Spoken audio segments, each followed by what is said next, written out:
Versace, Medusa head on me like I'm Illuminati. I know that you like it. Versace, my neck and my wrist is so sloppy. Versace, I love it. Versace, the top of my Audi. My plug is John Gotti. He give me the dust and I know that they mighty. Welcome everybody to Off the Cuff. I am Adam Banks. Thank you for listening to the show. Coming at you live from the Belmont studio in Lexington, Kentucky. Amber is here with me. And Amber, as I come out to the podcast, I play the song Migos. It's called Versace by Migos.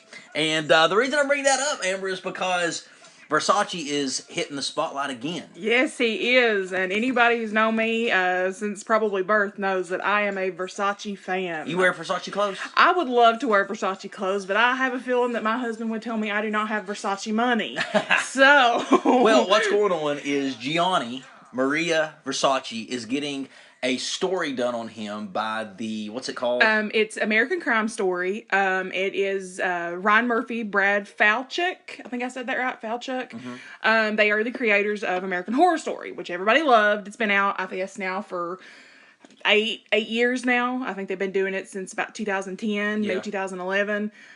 So what they done last season was an OJ. Yeah. Everybody went crazy over OJ. That was an awesome show, though. Yes, it was. It won several Emmys. I was addicted to it. It was a very good show, and, you know, I think that it finally kind of put to rest some of those questions everybody has, like, oh, damn, man, what happened behind the scenes? Yeah, that was an awesome show, but it's basically that same show that did OJ, that covered his story, is covering the story about the death of Gianni Maria Versace.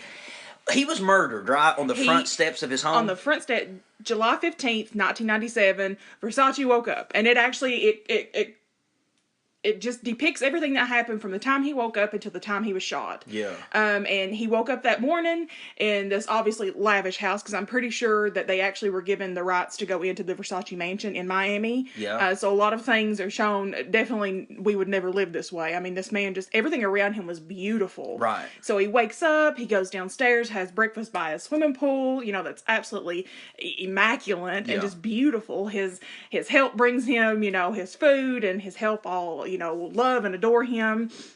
And for some reason, on this particular morning, he decided he was going to walk himself down to a little shop by his house, because he picked up all the magazines. All the magazines that were released each day. He would normally send his assistant. This particular day, he decided, I'm going to go myself. And get these magazines himself. Okay.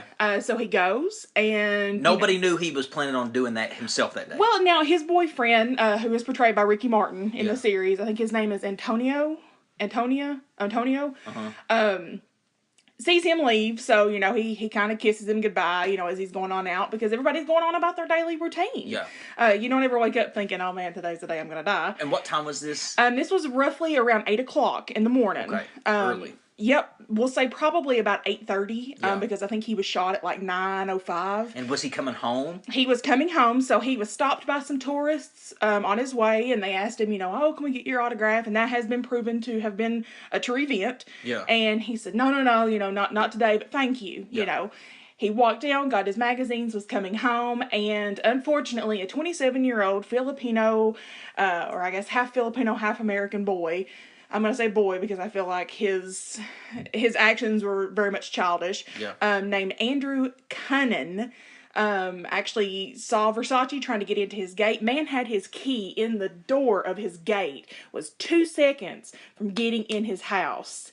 And this man came out of nowhere, and he ended the life of a beautiful person. Wow, so Versace, he actually was a decent human being? You know, there are things that come out, that have come out since then, and there are things that are now coming out again. You know, everybody lives their own life. Yeah. You know, I don't care if you had sex with 30 people last night. Are you a decent person? Yeah. And he brought beauty into the world. Yeah, he did. Versace was a beautiful brand that that is still circling around people's closets. You know, his sister actually took over, and it actually talks about how they made the decision the day that he was killed, because I think he was pronounced dead at like 9:17 or 9:20 a.m. Yeah. And how his sister Donatella made the decisions that day on what was going to happen with the company. She chose to keep it a privately owned company. Mm-hmm. Versace had, you know, drawn up papers to make it a public stock exchange for the New York stock exchange program, and she personally chose to not do that. And everybody, I think, thought, okay, Versace's dead, the line's dead. Right. She refused to allow that to happen. And she chose that day that she was going to continue what her brother had started, which I think is very beautiful. I thought it was a very beautiful thing that she was able to do that. So I look forward to it. I think it's going to be an amazing show. I think it's going to answer a lot of questions that we have all wondered about it. I think it's going to give an inside scoop of what that day was like, mostly. Well, no, it's not just about that day. It's actually about Andrew Cunnan in general, and he is portrayed by the wonderful Darren Criss, which I absolutely love. I'm sorry, honey, I would marry Darren Criss in a heartbeat. But you should watch it. It comes on Wednesday nights, 10 p.m. We're going on our 3rd episode. There are 4 episodes total in this installment. You mean it's already started? Yes, it's already started. I thought this was like an upcoming show. No. But it is everywhere right now. So what channel is it on? It is on FX. Yeah. So the same channel that, had American Horror Story. And what's it called? It's called American Crime, The Assassination of Gianni Versace. So basically, it's not about Gianni Versace. It's about his murder. Well, it's about how... I think that the series is trying to portray that, because Andrew Cunnan he's like number 446 or 449 on America's Most Wanted list.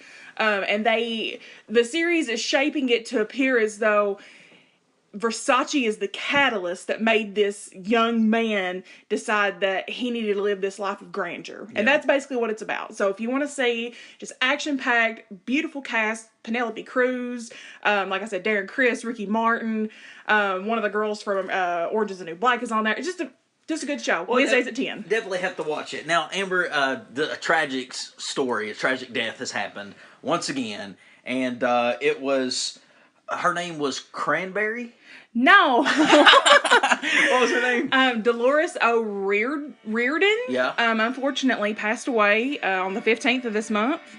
And I don't know if you remember, but this was kind of our song. This was mine and your song. In high school. I thought our song was Across the Universe. That was in college. You got to kick it back a little bit. So this song was our song in high school. In high school. So this has true sentimental meaning to both True of us. sentimental value to us. Even though I don't remember it being our song. You don't remember anything about us. But that's not true. That is not true. But that is, this song, you know what this song reminds me of? Click. Click.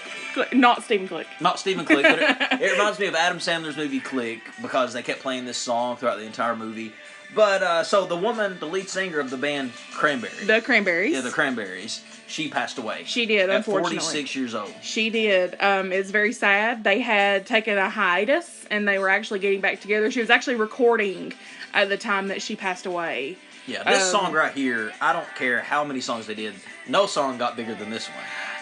They had 3 very huge songs. They've got Linger, which is what's playing, Dreams, which is one of my absolute favorite, and then Zombie, which are 3 very memorable songs by this group. Obviously, they've got a full catalog of music, but those 3 are very...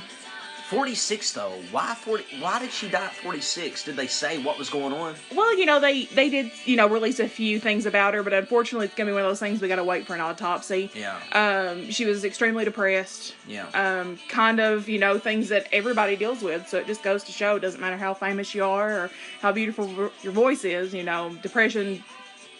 Depression knows nobody's name. Isn't that the truth? And I think that's such a true statement. Depression knows nobody's name.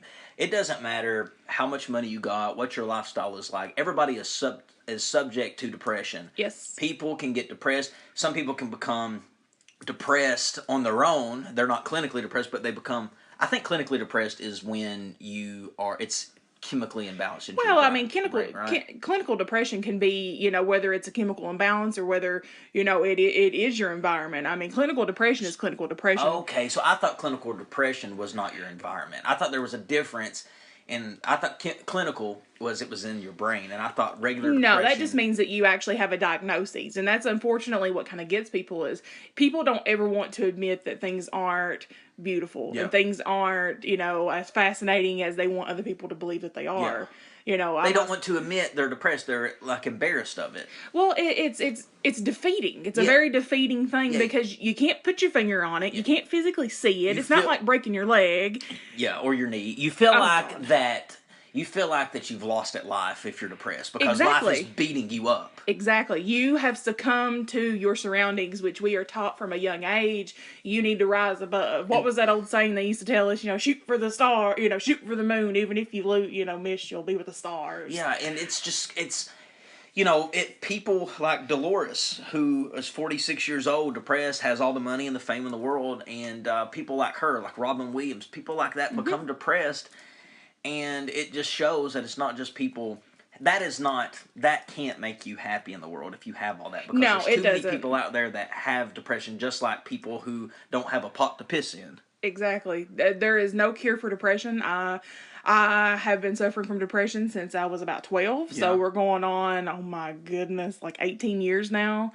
I have to take a regimen of prescribed, medications to make myself what I always say, I need to function in society. But let me ask you though, so since if you feel comfortable about talking about it, the medicine that you take, what does it do? How does it make you feel? That is a great question because I just actually had a conversation with a dear friend of mine a couple of days ago, and this person reached out to me because, if you're really close to me, you know that I suffer from severe anxiety and almost debilitating depression at times. Yeah. And this person reached out to me because they let me know, oh, hey, I take the same drug as you. My physician upped my dosage. Mm-hmm. When am I going to feel normal again? Yeah. When am I going to feel, when am I going to feel something? And my explanation on that was, look, I don't know what normal is. Mm-hmm. All I can tell you is that now when I have bad days, I recognize the bad days, whereas when I was severely depressed, I recognize the good days. So now I know more of what my bad days actually look like. My bad days are I cry, I don't want to get out of my bed, I can't eat, I don't want to talk to anybody. And those are far and fewer between now than what they used to be because I can recognize that.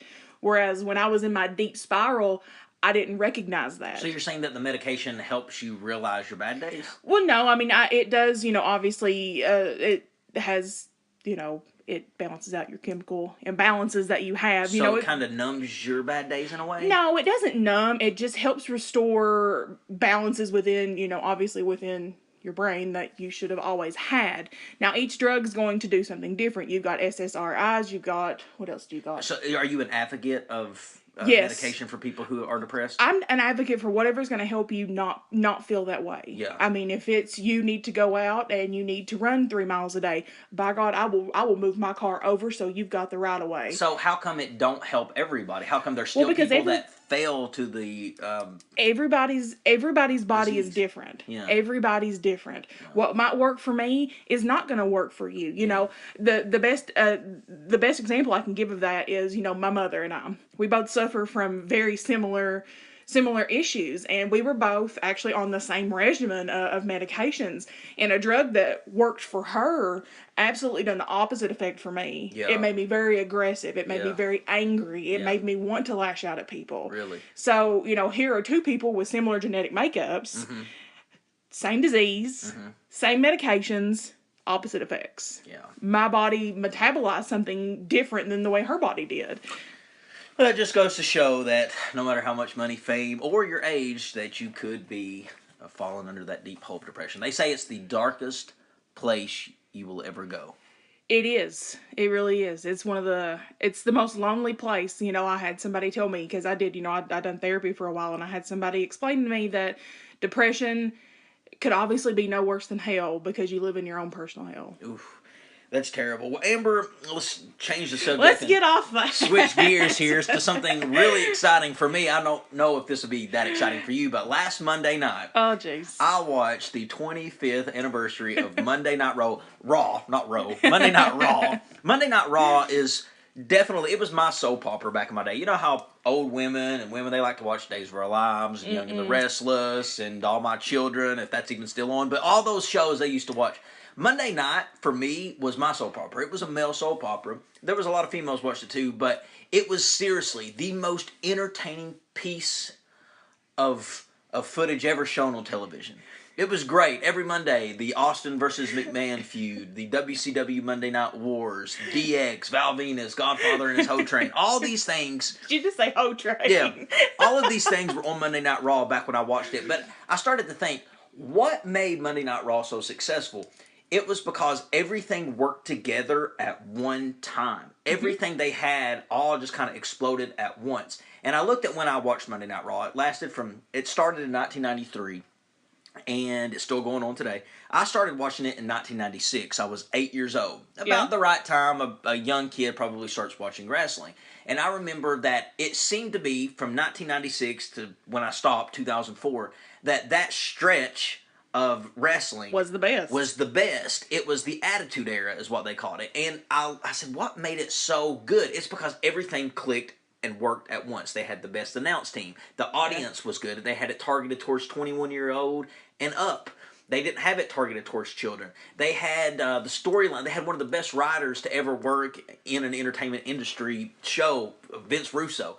They had the brilliant Vincent Kennedy McMahon coming out there being an on-camera persona. He created Mr. McMahon, which I have to say, the Mr. McMahon character is probably the best character Vince McMahon ever created. Better than Stone Cold, better than Hulk Hogan. The Mr. McMahon character was great. So I watched it. It started off with Vince McMahon coming out there, Stone Cold giving him the Stone Cold Stunner, giving Shane McMahon the Stone Cold Stunner. Oh man, I love Shane McMahon. DX came out and they had their little reunion. They had all the divas come out, like Trish Stratus and Tori Wilson. They had all those people, and they had a bunch of like old managers come out. Overall, I'm going to rate the show as good because they did what they could do with it. And I think that we all like to cling on to these old wrestlers. We all like to cling on to Triple H and Stone Cold. But what I realized on Monday when I was watching that show is it's never going to be the same because they're old. And we forget that they're old. We expect when they walk through that curtain that they're going to look like what they looked like in 1999. It's not going to look like that I'm anymore. sorry, but Stone Cold in jean shorts now is not going to have the effect it had almost 20 years ago. And Stone Cold with his fanny pack, yeah. But, oh my God, Stone Cold was the only man in the world that could wear a fanny pack, jean shorts, and still look like a complete badass. And I don't understand it. He pulled it off. I don't even think it was cool to wear that in the late 90s. No. But he wore it, and they were so tight. And he still looked like a complete badass, like you were scared to death of him. And I was like, wow, like only Stone Cold. I don't think he came out. I think he had tight jeans on and black boots. And, he was still entertaining. And I have to say, he does look good for his age. They all look good for their age. Yeah, to be wrestlers, because wrestlers don't live very long. Yeah, no, they all look good. They all look good. I mean, they all look good for what their bodies have been through, but they're not the same. And I think that we keep expecting them to walk through that curtain and look exactly like they did in 99, 2000, but they don't. And it's never going to be the same. We should chalk that up as the best era in wrestling. It was the golden age. Quit hoping it's going to be like that again, because it's not. Nope. Eventually, the WWE will die down, because Vince McMahon's 72. When he leaves it to Triple H, Stephanie, and Shane, they're going to be able to sustain it, but it's never going to be as entertaining as it once was.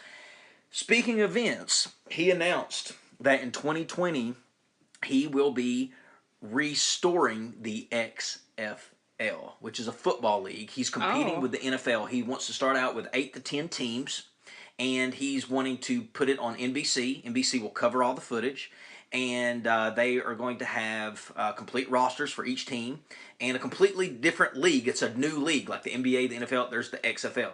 Vince started that in 2001, but it failed miserably after one season. But he thinks that timing is everything, which I agree, and he thinks that in 2020, it's going to be the right time. So he released this little press conference to the public. He said, what is it that you fans want? Do you think football should be shorter? Do you think football should be faster? He's like, you let us know what you want, and we got 2 years to make it right. And in 2020, this will be the league that you will want to watch. What do you think of it? Do you think Vince can succeed by attempting the XFL again in 2020? Well, I mean, look at it. He took something that people used to do in their backyards and made it into, kind of what it is now. A global phenomenon. Wrestling, yeah. He was the first person. Wrestling, back in the day, it was territorial. There was never a national show. There was a territory in Ohio and Indiana and California. Vince McMahon was a territory in Connecticut, and his territory was called the WWF, a little small territory. Hulk Hogan was a nobody. It was his main little wrestler. He says, you know what? I'm going to take Hulk Hogan, I'm going to take my territory, WWF, and I'm going to go national. And he put all these other territories out of business, which his father would have wrote over in his grave if he knew he did that. And he got a primetime show on USA Network and completely demolished, made WrestleMania, completely demolished all these territories. And now WWE is it's on the National Stock Exchange. Well, I mean, I think, here I was, you talked about watching it from 96 to 2004. I mean, I probably was with you from probably about 96, we'll say 2002. Oh, yeah. I watched it as well. Here I was playing Barbies, but Monday night at 8, was it 8 or 9 o'clock? 9 o'clock. 9 o'clock I was in front of the TV with my papa. I'm ready to watch. Your papa watched it. Oh my gosh, my papa, Randy watched it. I mean, it was something that was almost kind of like a family thing, like everybody sit down, shut up, and watch somebody get their ass beat. It's funny you said that. In an interview in 2001, Vince McMahon said that Monday Night Raw was the most family-watched show on Monday nights. It really was. It was the most family-watched show. I'm living proof that it really was. Yeah, it brought families together. Everybody wanted to watch it. Mom watched it. Dad watched it. Brother, sister watched it. And everybody would gather. It's the one thing you get along on. Because back in the day, in 2000, early 2000s, late 90s, if you missed it, you missed it. Yep. There was no YouTube. You could not go online and look up a clip. It didn't show, this is what happened last week on. No, if you didn't catch it that night, then you were lost come next Monday. Yeah, you missed it. And they would show, what happened, like a little replay. A couple of clips. It was a couple clips, and sometimes they didn't even show video. They would show still clips, like pictures. So if you missed it, you missed it. So nobody missed it. You couldn't rewind it. If you missed it on TV, you couldn't rewind to see what it was. Say, oh, what did they just do? And rewind it. It just happened in your face every Monday. And if you did want to watch it and you couldn't watch it, then guess what you had to hook up? You had to hook up your VCR. You had to hook up the old VCR, which you have over here in the studio. I do. Why? Well, do you want the truth or do you want the lie? I want the truth, obviously. I have Cyber Seduction, His Secret Life, recorded on VHS. With Jeremy Sumter. So you want to watch it? Why don't just get online and watch it? It's not the same. Well, yeah, you got to have the little squiggly lines through Yes, your tape. I want that back static. I'm almost 30. I want to relive my childhood to all extremes. I want to recapture as many of those moments as I possibly can. And if that means I steal a VCR player from my in-laws, so be it. Amber, you just said you're almost 30. Oh, God. Let's not talk about it. I turned 30. You did. Last week. I turned 30 years old. I went to the Hollywood Casino. We watched you. And had a little celebration with my friends. January 20th, 1988, my dear old mother gave birth at 9:39 p.m. To this monstrosity of a man. To this man that you hear right now.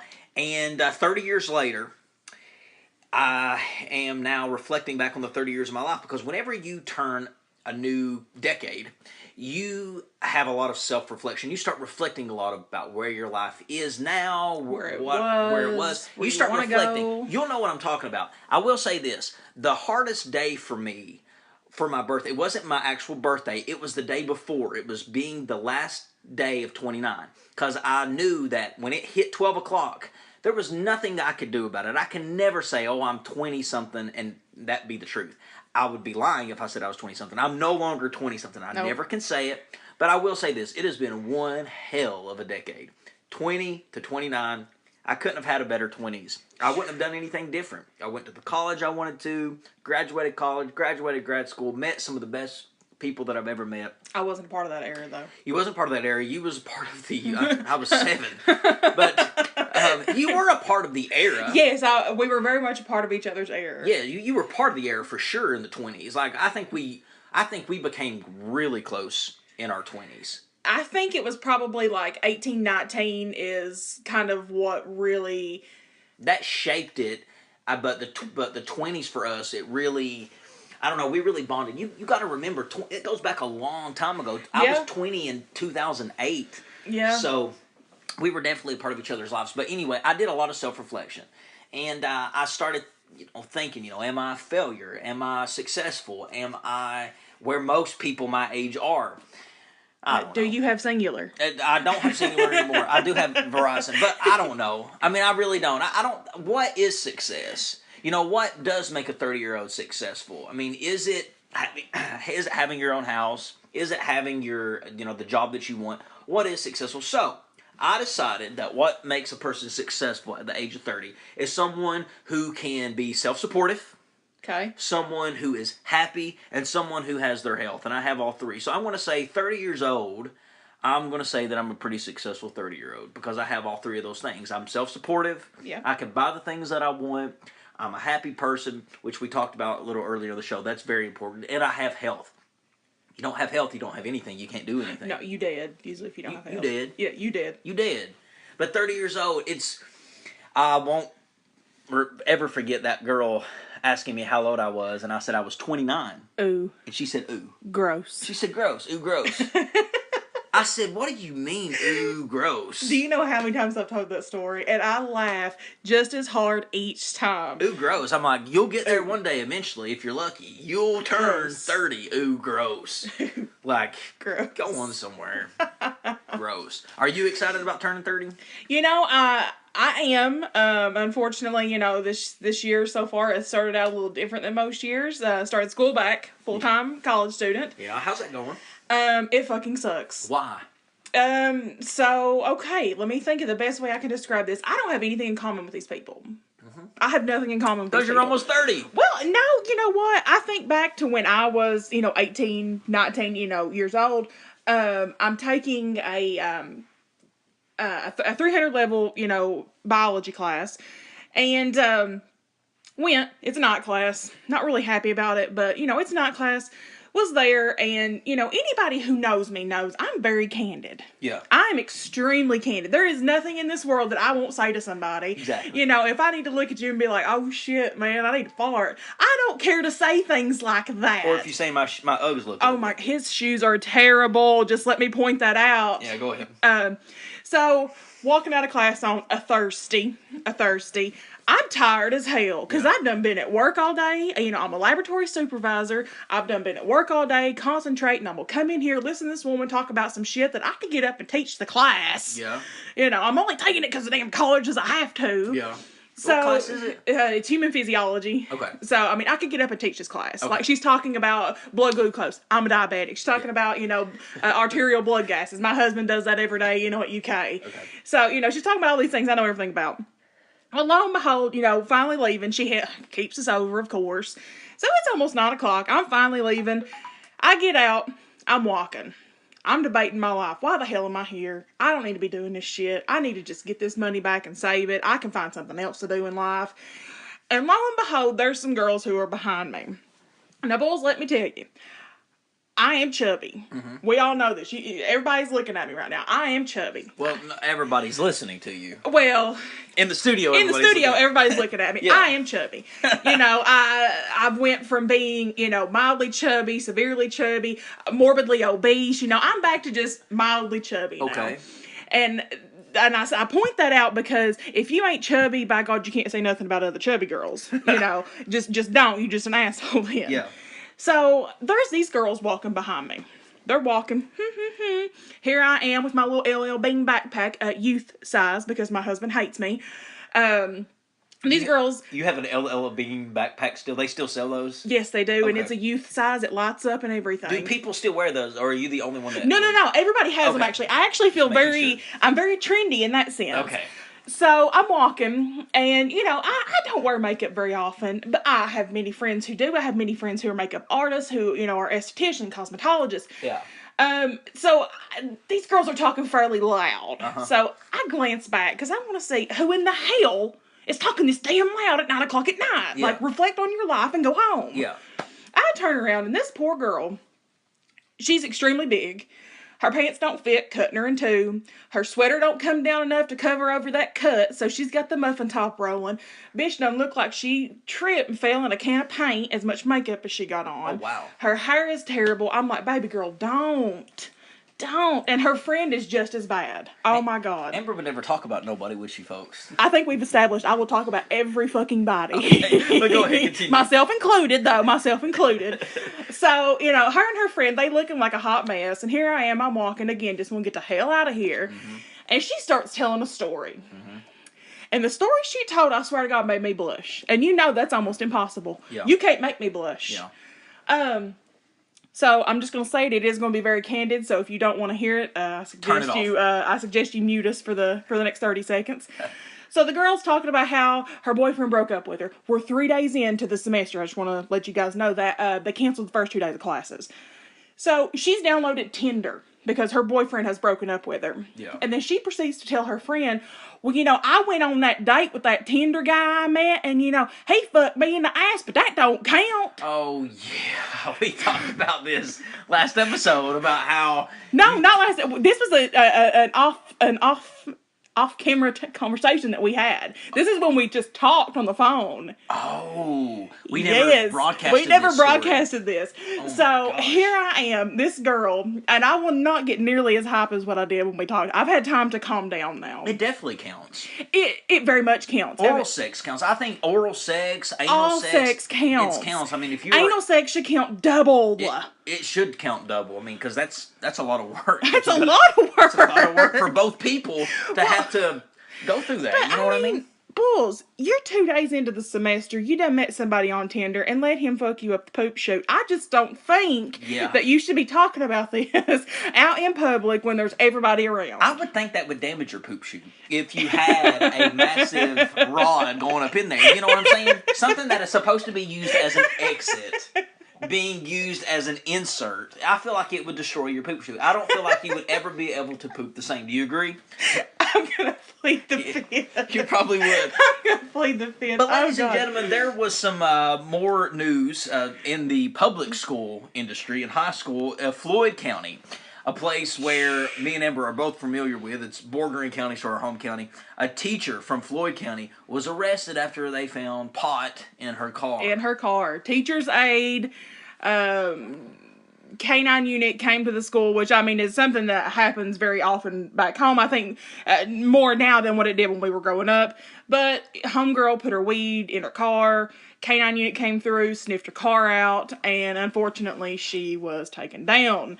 Now, I say unfortunately because, there are a lot of people in this world who do smoke marijuana. Yeah. You know what? More power to y'all. I've seen so many Snapchat videos over this weekend of friends that I have drinking and driving. Yeah. Drinking and driving. Yeah. And that has just blown my mind. It has upset me, actually,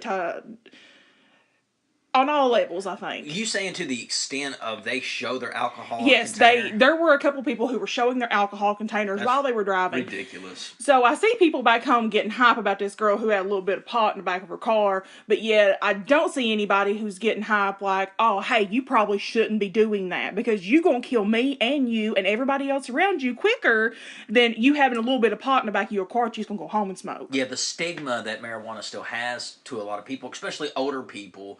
I'm sure these police officers were older. Her name was Raquel Kane. Raquel. Was she white or black? Do you know? I think she is actually,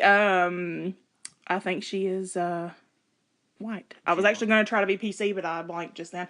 I tried to Facebook stalk her because that's what I do.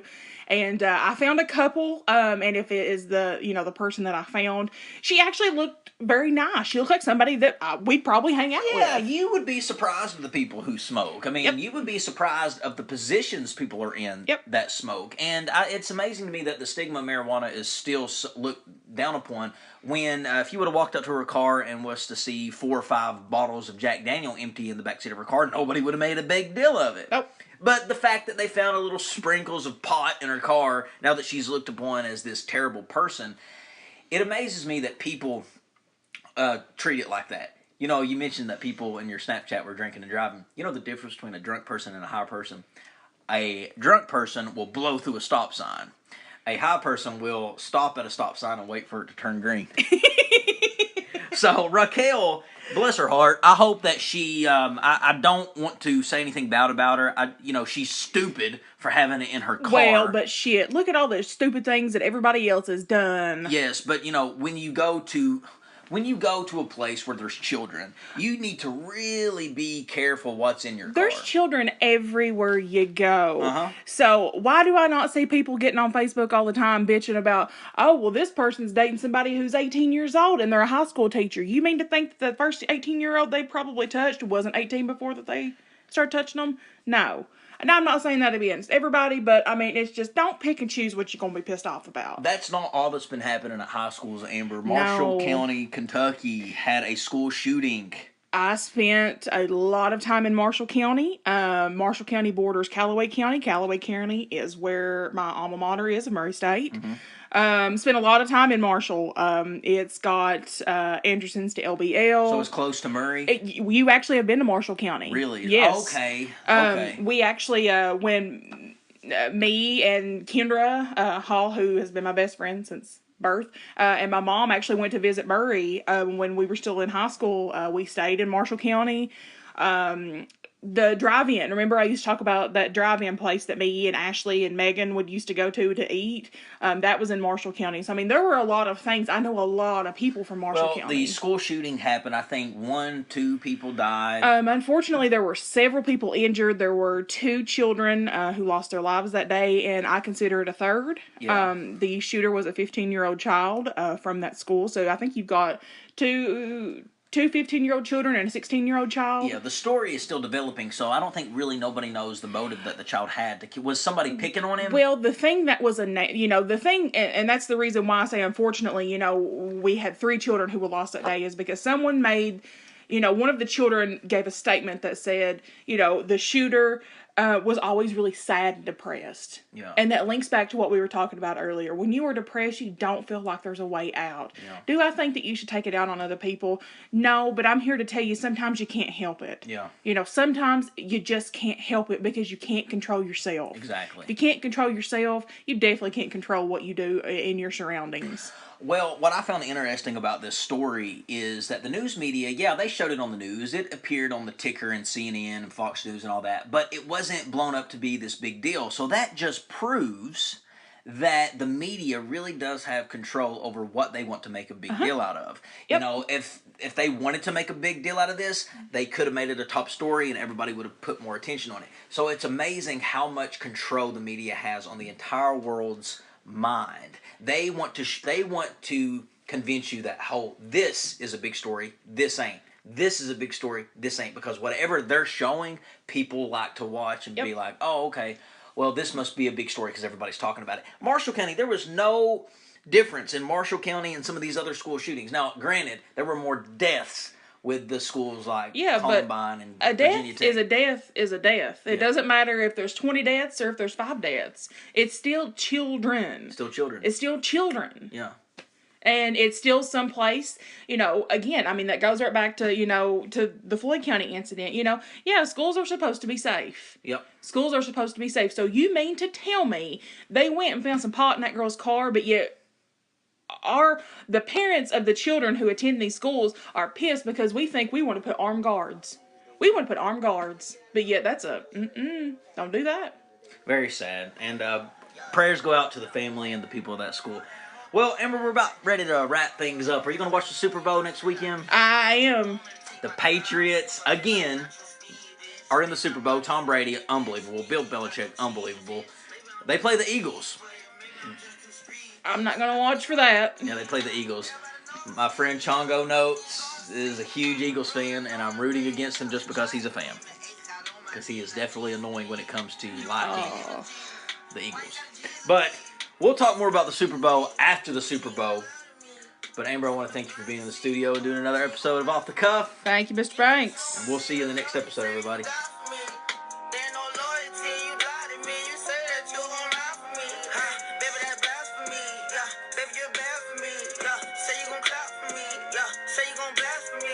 Okay. Oh. Woo! Whoops. I can't believe you